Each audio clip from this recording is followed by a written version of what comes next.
kita tidak bisa kemudian memaksakan siswa itu sama dengan gurunya, tapi bagaimana guru itu bisa menyelami dan tahu psikologis atau apa yang sedang dialami oleh anak-anak. Mungkin di SMP-nya dia korban bullying misalkan, ya akhirnya di sekolah dia menjadi anak yang pendiam. Kalau disuruh berpendapat tidak mengemukakan pendapatnya, misalkan dia enggan untuk berbicara. Nah, ini ada riwayat yang harus ditelusuri oleh guru sehingga guru bisa memberikan solusi yang tepat terhadap si anak. Tidak layu sebelum berkembang, ya, bukan sampai benar-benar mekar sampai dipetik tadi, tapi sudah layu duluan itu jangan sampai. Jadi wali kelas bertugas untuk memberikan pengertian kepada anak-anak, memberikan pemahaman kepada anak-anak bahwa bunga ini harus dijaga betul.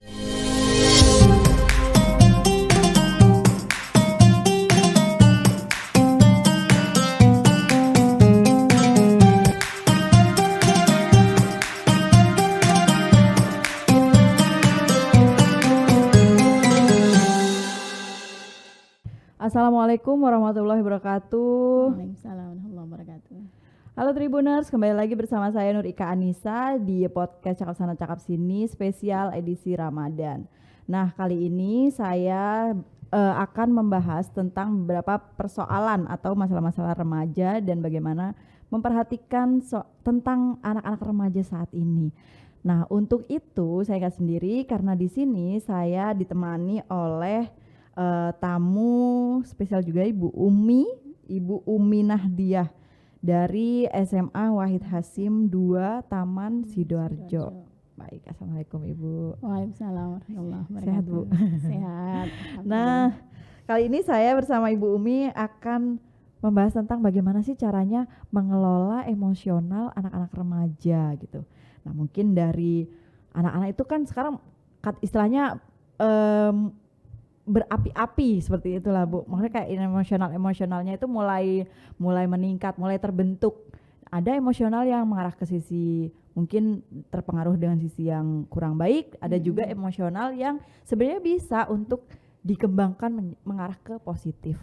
Nah, kalau dari Ibu Umi sendiri soal melihat tentang masa remaja kali ini itu bagaimana sih Bu anak-anak itu dalam emosi mereka gitu untuk mengelola emosi mereka?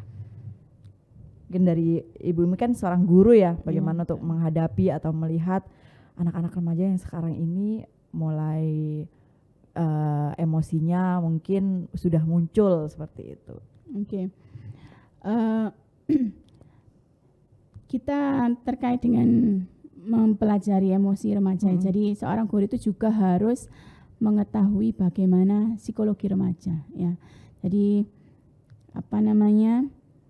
kita tidak bisa kemudian memaksakan siswa itu sama dengan gurunya, tapi bagaimana guru itu bisa menyelami dan tahu psikologis atau apa yang sedang dialami oleh anak-anak, ya.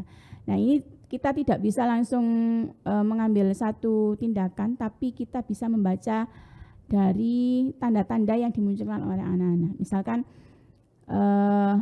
dia masuk kelas atau di dalam kelas ada anak yang cenderung murung saja, ya kan, dia mojok diam, diajak dijelaskan tidak bereaksi apa-apa, diajak bicara juga tidak membalas. Nah, ini berarti ada hal-hal yang tidak beres dengan si anak. Nah, atau misalkan ada anak yang biasanya biasa-biasa saja, tapi tiba-tiba suatu hari dia emosinya sedang beralih, yang biasanya biasa-biasa saja kemudian dia tiba-tiba ceria, kemudian tertawanya tidak seperti biasa. Ini nah, guru juga harus pandai membaca, ya, pandai membaca apa yang sedang terjadi pada si anak. Itulah kemudian pentingnya bagi seorang guru mempelajari psikologis remaja untuk bisa mengelola emosi anak-anak seperti itu. Tapi kan setiap anak itu kan punya sisi emosional yang berbeda-beda ya Bu ya, dengan kondisi-kondisi yang mungkin berbeda-beda juga cara terlihatnya atau mungkin tersampaikannya oleh si anak itu. Nah, untuk pengaruhnya tuh sebenarnya dari apa sih Bu gitu untuk Nah, sisi-sisi tersebut? ya ini bisa dilihat dari lingkungan di mana dia tumbuh ya. Ada satu pepatah kalau tidak salah yang mengatakan jika aku dibesarkan dengan cacian, maka aku akan belajar mencaci. Jadi di sekolah mungkin kita temukan ada anak yang keras ya. Dia terhadap temannya itu bersikap keras ya, kemudian seringkali mengeluarkan kata-kata kotor. Nah, itu kita adakan home visit. Ada apa dengan si anak ini? Kok seringkali dia itu mengeluarkan kata-kata kotor? Ternyata lingkungan keluarganya seperti ini. Bagaimana orang tuanya? Oh, bisa jadi orang tuanya dia dari keluarga yang broken home misalkan ya, orang tuanya berpisah, ayah dan ibunya. Nah, ini akhirnya terbawa oleh si anak sampai di sekolah seperti itu. Jadi latar belakang dari emosi yang dimunculkan oleh anak-anak di sekolah itu tidak terlepas dari apa yang terjadi di lingkungan rumah. Misalkan di rumah itu dia habis bertengkar hebat dengan orang tuanya, sampai di sekolah dia datang terlambat, kemudian tidak memperhatikan pelajaran. Ini harus langsung ditangkap oleh guru. Kenapa si anak bersikap seperti itu? Nah, kemudian guru bisa melakukan pendampingan, melakukan mentoring terhadap si anak untuk segera mencarikan solusi.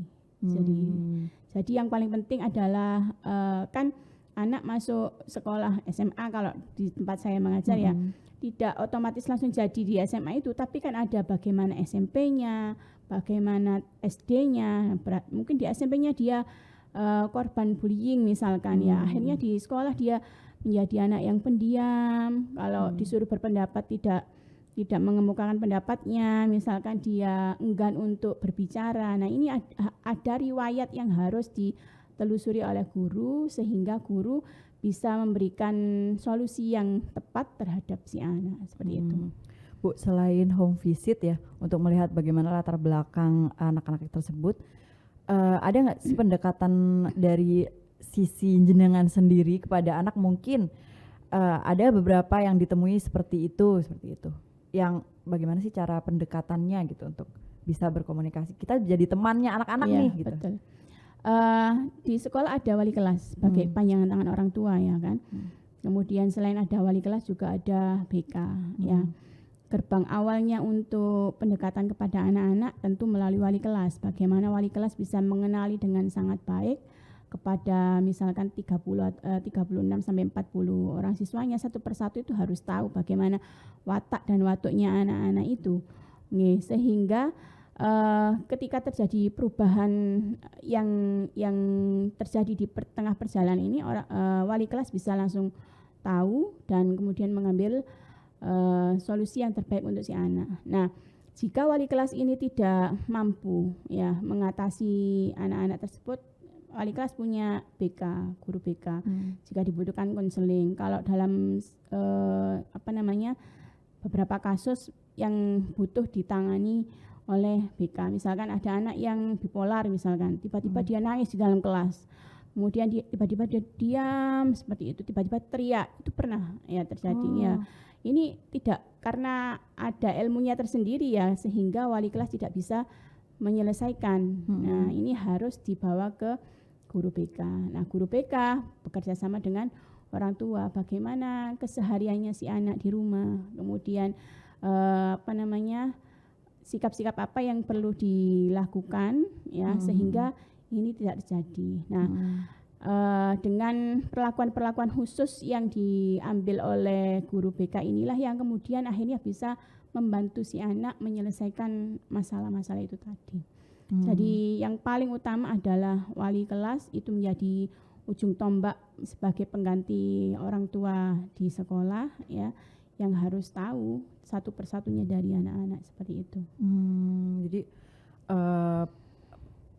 kayak kacamata guru tentang anak-anak yang bandel, yang mungkin sulit dituturi, itu kan pendekatannya seperti itu, Bu. Tapi kalau misal sisi emosional yang lain, misalnya dia aktif untuk lebih kritis gitu, atau mungkin masalah lain kayak misal dia lagi bunga-bunga yang lagi mekar seperti kita mungkin lagi jatuh cinta atau mungkin kan pasti ada sisi emosional yang terbawa untuk ke sekolah. Nah, itu seperti apa, Bu? Iya, itu juga salah satu hal yang harus ditangkap baik oleh guru ya. Jadi bagaimana perubahan di SMA, apalagi SMA ya, itu kan masa-masa di mana anak-anak sudah mulai ada rasa suka kepada lawan jenisnya ya. Ini harus dibaca baik oleh wali kelas, dan biasanya si anak dipanggil oleh wali kelasnya, kemudian diberikan diedukasi. Nah, jangan kemudian ketika mengedukasi itu kita tidak mau tahu kalau anak mempunyai sikap seperti itu, ya kan? Tapi bagaimana kita menjadi teman sharingnya anak-anak, ya. Kita menyampaikan bahwa itu adalah hal-hal yang lumrah, tapi bagaimana kelumrahan itu jangan kemudian dibiarkan menjadi sesuatu yang liar, ya, tidak diarahkan. Nah, ini tugasnya wali kelas untuk mengarahkan anak-anak agar masa-masa yang bunga sedang mekar-mekarnya ini tadi bagaimana menjadi mekar yang sampai pada tempatnya. Jadi tidak layu sebelum berkembang, ya, bukan sampai benar-benar mekar sampai dipetik tadi, tapi sudah layu duluan itu jangan sampai. Jadi wali kelas bertugas untuk memberikan pengertian kepada anak-anak, memberikan pemahaman kepada anak-anak bahwa bunga ini harus dijaga betul, seperti itu. Oke. Kalau tentang ini, Bu, mungkin ada beberapa kasus lain gitu yang menghadapi anak-anak saat ini gitu. Yang mungkin kan sekarang lebih zamannya gadget, zamannya tren-tren seperti itu.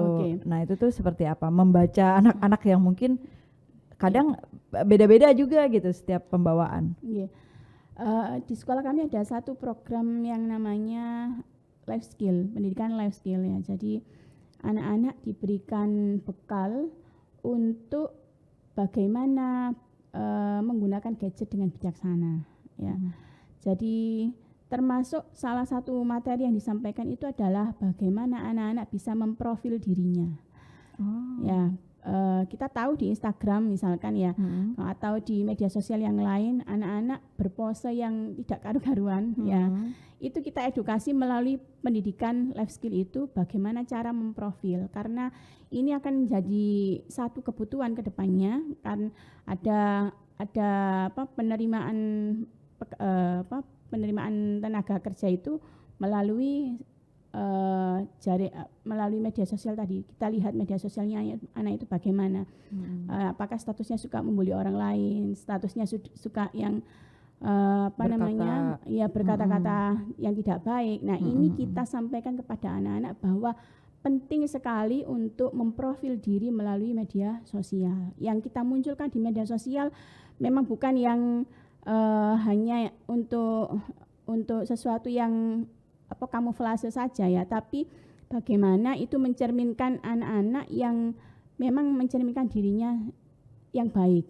Jadi yang ditayangkan di media sosial sesuatu yang baik-baik saja. Kalau mau berkata-kata yang tidak baik, mau komentar yang tidak baik, itu sebaiknya jangan di media sosial, karena kita tahu jejak sosial itu kan jejak media sosial kan tidak bisa dihapus. Iya, jadi ini yang dibekalkan kepada anak-anak, bagaimana kita memprofil diri kita di media sosial sebagai seorang pelajar yang baik, ya, rekam jejaknya baik, kemudian dengan gambar-gambar yang dimunculkan, foto-foto yang dimunculkan dengan foto-foto yang baik, yang sesuai dengan yang diharapkan oleh sekolah, seperti itu. Karena screening media sosial itu ini ya, Bu, ya, sangat penting ya, Bu, ya. Betul, untuk sekali. Bekal nanti kayak gitu. Maka wali kelas juga perlu tahu media sosialnya anak-anak, ya. Jadi saling follow misalkan, ya, atau misalkan kita tidak follow back anak-anak tapi kita tahu media sosialnya si A itu ini, coba sekali-kali kita cek media sosialnya. Loh, ternyata kok kemarin anaknya seperti ini. Nah, itu langsung dipanggil secara khusus. Bisa jadi, atau ada media yang khusus anak-anak membuat sendiri misalkan di luar pengetahuan sekolah, ya. Itu tiba-tiba muncul saling menghujat misalkan. Nah, kita telisik siapa pelakunya ini. Nah, seperti itu. Jadi perlunya kita menelusuri jejak media sosialnya anak-anak, sehingga kalau ada hal-hal yang akan dilakukan oleh anak-anak yang di luar kendali kita, itu bisa langsung segera diselesaikan oleh sekolah seperti itu. Oke, jadi itu untuk kalau profil media lewat Instagram itu berarti selain untuk bagaimana istilahnya mempersiapkan citra mereka, betul sekali, iya. dengan membranding dirinya benar. Sebagai pribadi yang baik, sebagai pribadi yang santun dan mempunyai etika bermedia sosial yang baik. Tapi itu bukan kamuflase. Iya, betul. Memang murni itu akhlaknya anak-anak, murni karakternya anak-anak, itu yang diharapkan oleh sekolah. Tapi di balik layar dari Instagramnya itu kan otomatis ada ini ya Bu ya, asupan catatan lah untuk anak-anak, untuk bagaimana membekali diri mereka seperti itu ya Bu ya. Betul. Wow, kalau untuk ini Bu, emosional yang lain, misal anak-anak yang mungkin terlalu bersemangat seperti itu, kayak dia ingin sekarang kan anak-anak juga berkreasi dan kreatifnya kan di luar kemampuan orang dewasa. Bener, luar biasa sekali mereka, Iya. saking kreatifnya seperti itu, kadang bikin program-program, bikin sesuatu inovasi-inovasi. Nah itu tuh bagaimana kalau dari pihak sekolah Bu? Ya, kita mewadai anak-anak yang semacam itu melalui ekstrakurikuler. Ya, jadi di sekolah kami kebetulan ada lebih dari 20 ekstrakurikuler dan insya Allah semuanya hidup ya. Nah, ini kita dorong kepada anak-anak utamanya siswa baru ya. Siswa baru itu kita perkenalkan, ini loh ekstrakurikuler yang ada di sekolah. Kalian tinggal pilih kalian minatnya di mana. Misalkan yang hobi pencak silat, kita punya pencak silat Pak Karnusa. Yang punya hobi menari, kita punya ekstra tari, kita punya ada yang suka menyanyi, ada banjari, ada musik religi dan lain sebagainya. Tinggal pilih anak-anak mau kemana. Yang suka futsal, yang suka sepak bola, olahraga, kita fasilitasi semuanya. Jadi anak-anak yang kelebihan energi, kelebihan atau yang memiliki dikaruniai Allah kreativitas yang berlebih, kita wadahi mereka semuanya. Nah, dalam event-event tertentu kita membuka seluas-luasnya kepada anak-anak untuk mengusulkan. Biasanya kita akhir semester misalkan ya, Pak, kita mau bikin acara semacam ini ya. Kita biarkan anak-anak berkreasi dulu ya. Konsep kamu bagaimana? Saya seperti ini Pak, maunya begini-begini. Oh, yang bagus dilanjutkan. Yang menurut kita kurang bagus, misalkan kita sebaiknya seperti ini. Nah, bukan langsung di-cut, tapi kita alihkan ya. Kita alihkan sebaiknya seperti ini, seperti itu. Oh, jadi terbimbing ya Bu ya. Betul, istilahnya kalau untuk jadi berkreasi tidak hanya berkreasi, tapi juga ada bimbingannya. Seperti itu. Bu, kalau misal nih anak-anak ini kan emosional lagi ya, kembali ke emosional. Bagaimana sih caranya memberikan catatan atau mungkin memberikan pemahaman kepada anak-anak yang dia nggak patah semangat? Karena nggak sedikit juga anak-anak yang mungkin berusaha, tapi ketika usahanya gagal, mereka patah semangat seperti itu. Nah itu seperti apa Bu? Oke. Ini saya ambil kasus contoh ya, SNBT, SNBP yang baru kemarin diumumkan itu ada 92 siswa ya yang diterima di perguruan tinggi negeri. Nah, sisanya ada sekitar 100 anak yang belum diterima dan ada sekian ratus anak yang masih berjuang. Nah, ini butuh dibimbing dan sekolah mengawal ya, bahwa sekolah benar-benar hadir mendampingi anak-anak sampai mereka bisa mencapai apa yang dicita-citakannya ya, dengan berbagai macam fasilitas. Ada les tambahan misalkan seperti itu, kemudian konsultasi kepada guru mata pelajaran yang dibutuhkan, kemudian konsultasi seluas-luasnya pada guru BK ya, apa yang menjadi minat mereka, yang mau bekerja pun juga kami fasilitasi ya. Jadi anak-anak yang tidak melanjutkan ke perguruan tinggi negeri,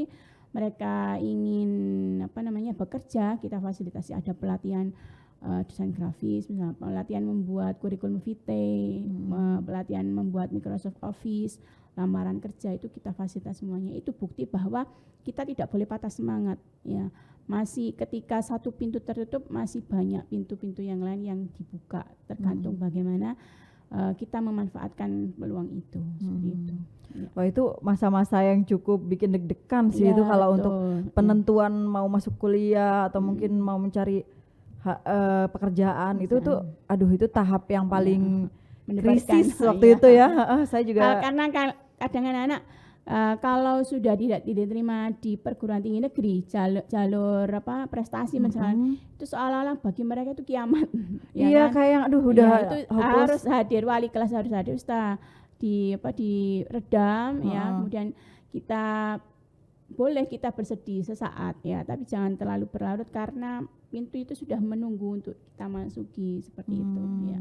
Benar-benar karena itu tuh kayak mentalnya lagi harus dikuatkan di Betul puncaknya sekali sekali. gitu Iya, waktu iya, itu. Di samping ada kayak misal istighosah apa untuk ini ya Bu ya, doa-doa yang Betul. biar kita kuat lah istilahnya Dikuatkan, menerima. Ya di sekolah juga ada kegiatan yang rutin dilakukan untuk keagamaan, membimbing anak-anak, kita mengasah dari sisi religinya ya, sehingga ikhtiar dohirnya ada melalui jalur tes les-les itu tadi, ikhtiar batinnya juga ada melalui doa, dan ini tidak hanya dilaksanakan menjelang saja, tapi ketika sudah di awal pelajaran itu sudah kita ajak anak-anak untuk berdoa kepada Allah seperti itu. Tawakal lah itu. Tawakal, aduh kalau udah ya. kayak gitu mesin yang menentukan gitu Betul, lolos betul, apa betul. enggaknya. Oke, baik. Bu, mungkin yang terakhir, adakah catatan untuk anak-anak khususnya pada masa remaja ini gitu Bu, dalam bagaimana mengelola emosi mereka gitu untuk bisa tetap menjaga dirinya mereka gitu. Ya baik. Kalau catatan khusus dari saya bagaimana mengelola emosi, kira-kira kalau kita tahu emosinya anak-anak itu kan naik turun ya, maka ketika sedang bahagia itu jangan terlalu bahagia, dan ketika bersedih pun jangan terlalu larut dalam kesedihan. Jadi itu sangat penting keterampilan untuk mengelola emosi. Jadi kalau dalam keadaan yang bahagia jangan terlalu bahagia, dan kalau dalam keadaan bersedih jangan terlalu bersedih, karena manusia itu kan berputar ya, kadang di atas kadang di bawah, dan itu sudah sangat lumrah. Itu yang perlu difahamkan kepada anak-anak. Ada kalanya manusia itu ketika di atas jangan terlalu sombong ya kan, ketika di bawah pun jangan putus asa, karena manusia itu pasti akan mengalami roda itu tadi, roda yang berputar seperti itu. Wah, ini juga menjadi salah satu penyemangat untuk anak-anak, semoga menjadi salah satu penyemangat untuk anak-anak remaja khususnya, dan juga saya sebenarnya Ya. karena kan kita selalu dalam kehidupan bertahap ya Bu ya untuk Ya, proses betul. masa-masa life crisisnya lah seperti itu. Nah semoga kita Yang dewasa pun kadang juga Benar. tidak tuntas dalam mengelola emosi ya. Kadang kita kalau marah sudah terlalu marah ya kan, sehingga yang jadi sasaran kadang anak-anak ya kan. benar. Itu juga butuh keterampilan mengelola emosi ya. Kalau sudah kadung bahagia, jor-joran bahagia. Oke, istilahnya jangan berlebih lah apapun Iya, itu betul, keadaannya, baik itu iya. bahagia maupun bersedih seperti itu, dan tetap berdoa ya Bu ya, apapun Betul, itu apapun keadaannya. Karena doa itu adalah senjatanya orang Islam ya kan. Iya benar sekali. Bismillah, semoga ini ya. Baik, terima kasih Ibu Umi Iya, untuk sama-sama. waktunya. Iya. Semoga sehat selalu dan bisa Amin. bertemu lagi di lain Amin, waktu amin. untuk Terima kasih ilmunya. juga, Terima Mbak Ika. kasih. Oke, Tribuners, mungkin sekian dari podcast kali ini. Semoga apa yang disampaikan bisa menjadi ilmu bagi kita semua. Dan terima kasih untuk waktunya. Sampai jumpa di topik-topik selanjutnya. Assalamualaikum warahmatullahi wabarakatuh. Waalaikumsalam warahmatullahi wabarakatuh.